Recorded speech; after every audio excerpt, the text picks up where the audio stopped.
Okay, so welcome to another kitchen creation. I've built furniture in this kitchen and actually built some drama cubes for my kids' school. Those are the really big boxes so they can do sets, quick sets. So I actually had a chance to see them in action and that was fun. So we're going to go 10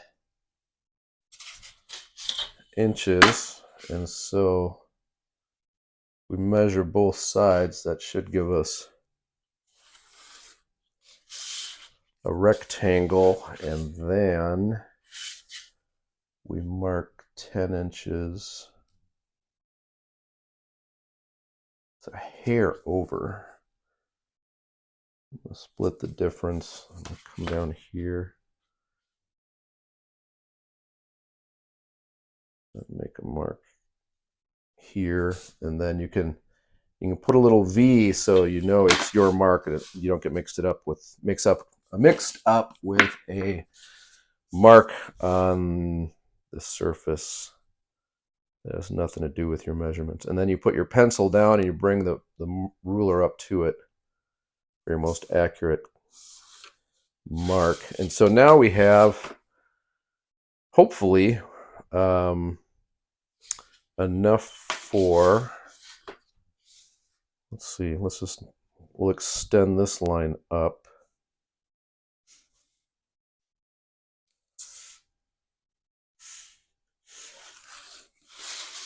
And then we'll have, see, we'll mark another 10.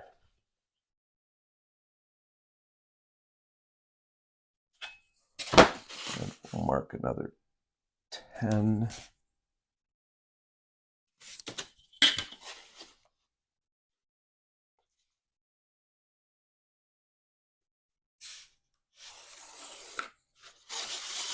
So that'll give us a face, a couple of sides, top, and then, let's see, this is just under 10. So actually that'll be, we can put a panel, the shorter panel in the back, because you're just not going to see it quite the same way. I'm pretty sure we're going to be able to get a good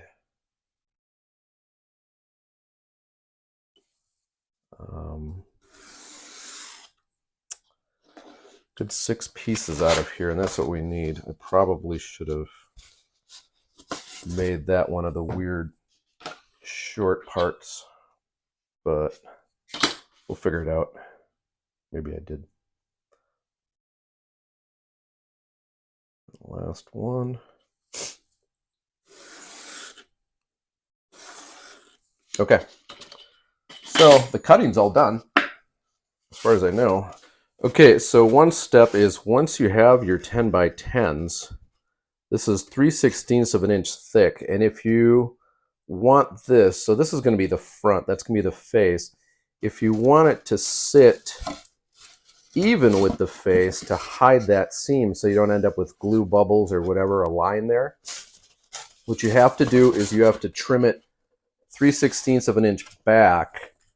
So trim the strip so that this will sit behind the face to hide the seam. So this is where you want your glue, is back here, not out here. And then the other thing you have to do is, so that this cap will sit flush or even with the top of the face, you're going to have to take another 3/16 cut off that, the top of the side, if that makes sense. And so what that will give you is your top piece, which is the same size as this. It can go on there, and you'll be able to hide all the hot glue connections here and here, rather than having a face that has glue stuff kind of sticking out the side here.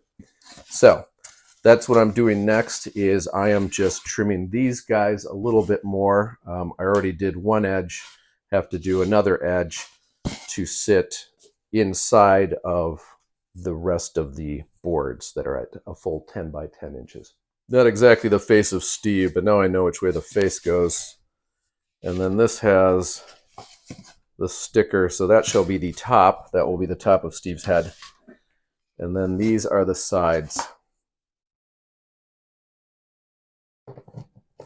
We are powered up. It occurred to me I should make Steve's face. Yeah, just leave it. I should make Steve's face before I start gluing it together because it'd be tougher to cut out and mark. So here's the deal. Steve is 8x8 bit, but this is not an 8x8 piece of foam core. So what I'm going to do is to turn this into eighths by marking the midpoint of the 10x10.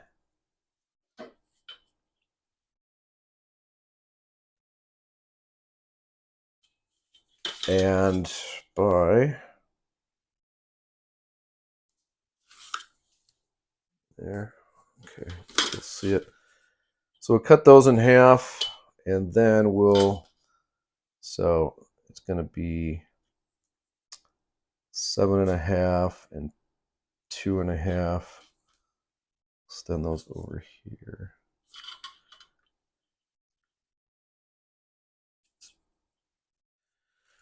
Okay, so that was pretty boring to draw out all the whole grid, and I ended up kind of fudging it a little bit at about 1.25 inches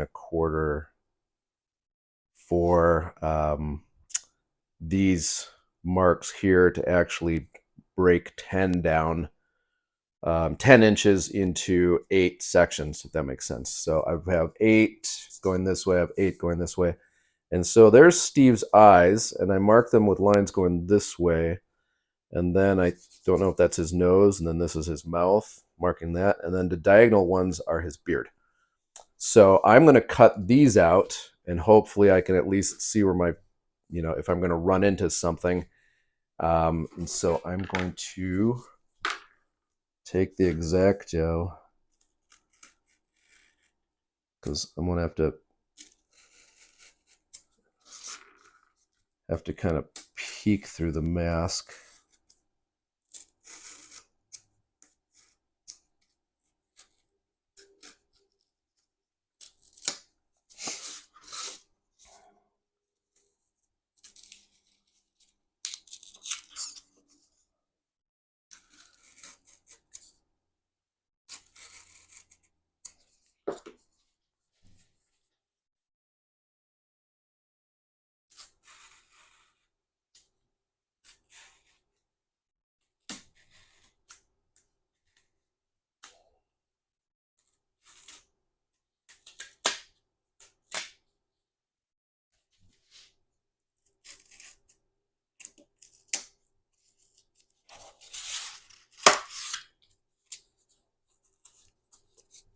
So that's the general idea right there.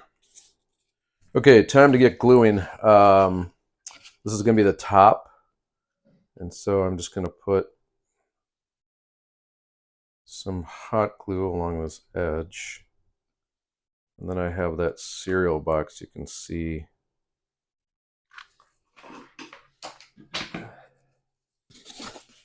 It's kind of a support.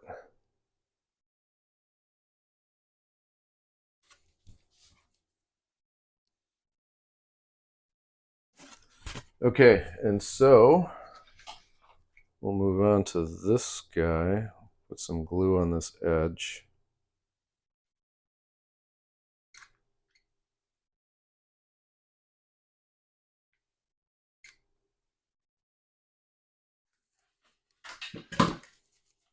And then we have to do the other edge.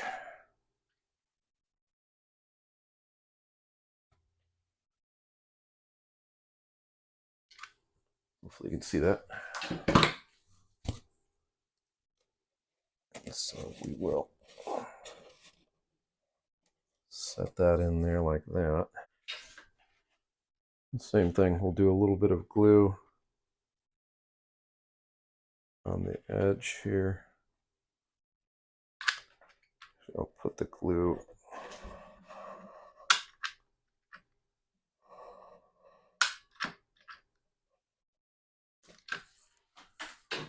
in place.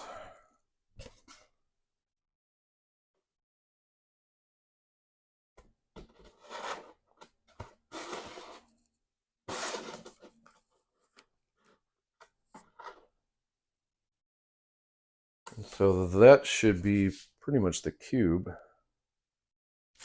All right, so this is going to be the back of Steve's head. What we want to do is, now that we have the shape, we can look and see how close the cuts are. But what I can do is I can take a pencil and I can mark this edge. Take a pencil and mark that edge. And then that gives me these two lines here. Take my cube, grab my X-Acto.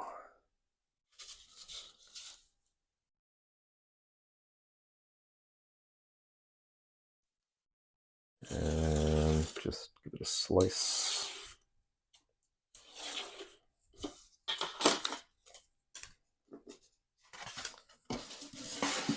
And then we should be in good shape here. So that looks pretty good. So I'm going to use gravity to pull the glue down onto what I'm gluing here.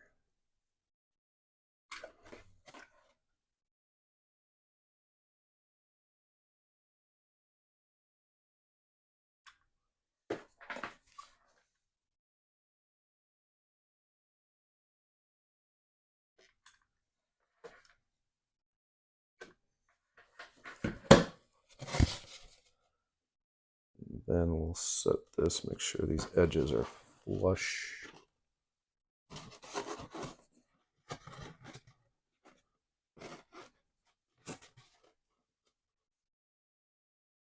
Kind of forgot to glue the top here, so I'm going to throw some glue on the inside. And so there it is. There's a Steve head. Simple as that. So now I need to go get some paint and start just literally fleshing out my creation here. To keep the consistency with Steve too, what we need to do is take these lines,